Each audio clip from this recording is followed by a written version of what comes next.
Okay, what we have here is two electric bikes. This one's Project Trek E-Liquid. It's a Trek Liquid with an electric motor on it. It's a hub motor on this one. Of course, it's a 250 watt motor. That's what it says on there, so it must be true, right? Anyway, this is a speed pedelec. That's a 500 watt motor. It's not really 250. Has a top speed of around sort of 25ish miles per hour. It has been shunt modded, so it's more like 1000 watt really, so 25 to 28 miles an hour ish. It's you know, quite good fun like on road, and it goes on road okay. However, because it's a hub motor, when you go over big jumps and rocks and things, it acts like a gyroscope and it makes the rear end of the bike interesting, shall we say, to say the least. It's also got a lot less torque than some of the other bikes on the market. So this here is a Haibike. This has about 16 or so Newton meters. I could be wrong on that. It's a 9C clone 28mm stator. I think that's a 16 Newton meter. This is 80. This is limited to the top speed of 15 mile an hour, or at least they say it is. It seems to top out about 21 until the electrics shut off. So I don't know how true that 15 mile an hour limit is. But basically, the owner of these is COPD, and you know, I encouraged him to get into e-bikes sort of thing, and he was originally like, oh, they're for grannies and things like that a few years ago. But over the years he's been kind of convinced. This was the first one to sort of convince him of the idea. But this is much harder to pedal. The geometry on this frame isn't as modern. The actual bike it's based on is very modern. It's got a much steeper head angle, 140mm treble Fox fork, which is quick release.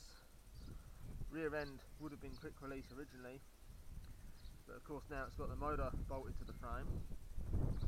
It's got the old school Fox Talus adjustable travel rear shock, which is actually kind of tired now. XT 9-speed, though you can't use all 9 with the electric bike hub motor. And a massive triple on the front here. I think this is a 42, 28 I think is the smallest one. No, 24, sorry, 24. And this was an okay bike to get him into sort of the idea of e-bikes. You've got the zoom brakes on there as well. It's a twist throttle, there's no pedal assist on this particular one. So you just have to press the throttle if you want it to go. And even with pedal assist that you can get for these, there's no real torque sensing with the Bafang. I know you can get the Bafang motors which mount down here to the bottom bracket, but you don't have as much clearance for rocks and things like that. I don't care what anyone says, even with those Bafang motors, it's not as good as a system like this for actual mountain biking.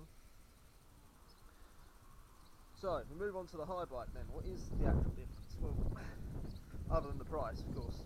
These are not cheap. But then again, nor are modern bicycles. A modern bike with similar specs to this will run you close to £3,000 anyway in the UK. And this was an absolute bargain. I mean, what you get is ridiculous. So you get RockShox Yari on the front there. Obviously you've got adjustable rebound, adjustable compression, it's an air fork. What more do you want there? You get 4-pot hydraulic Shimano disc brakes. You get super wide 2.8 tyres compared to the 2.2s on that, and that's at its maximum. These rims obviously have reinforced spoke eyelets. But more importantly than that, you get an integrated solution that's just really seamless and works really well. So down here we have the motor assembly. Well, it's in here somewhere. This is like gearbox, and then there's a motor goes for a reduction drive, and then that powers the rear wheel. So this piece here is separate to this, and this runs on a sprag clutch in order to turn the rear wheel, and then when you pedal, the sprag clutch engages as you pedal to help it out. In the back here somewhere is a sensor that measures the torque placed onto the rear wheel hub via the motor, or at least I believe it's in the rear wheel. Some systems are in the actual motor itself. I'm not sure on this one. This is the Yamaha Power X motor. Gear wise, there's nothing too interesting, although it is decent. Shimano Dura 10-speed, it's 10x2. With that combined 80 Newton meters of torque will get you up just about any hill. It really will as well, and in low gear off the line it will wheelie, borderline flip the bike if you're not careful. In fact, it will flip the bike if you're not careful, but more on that later. A RockShox Deluxe rear shock, obviously it's an air shock. frame all curves around it. It's a 4-bar suspension system. The head angle I believe on this is 66 degrees, whereas on there it's more like 67.5. Of course we're running modern wheels, 27.5 or 2.8 tyres as I said before. We have a drop the seat post which is on the right hand side, which is different to the other one. It's an XLC dropper on this one. Unlike the other one, although you can get these on DIY e-bikes, it does have the LCD display. Now what some people might not like is the fact you have to pedal, but hey ho, it's really easy to pedal this anyway, so there's no twist throttle. You just pedal and go, but that means you can do no-handed to your heart's content. Standard grips on this I find are quite nice, but he's going to change them. That stem's a little long for my liking, but hey ho, it's a reasonable quality one. The battery is locked in with a key, and of course has all the protection circuitry you could possibly want. It's also been tested in things like crash conditions, so you know the thing isn't going to explode on you if you go over the bars. Whereas something like this, on this one the battery is mounted in a bag, and it's very similar to others. There's no battery in it at the moment. There's no battery on this either.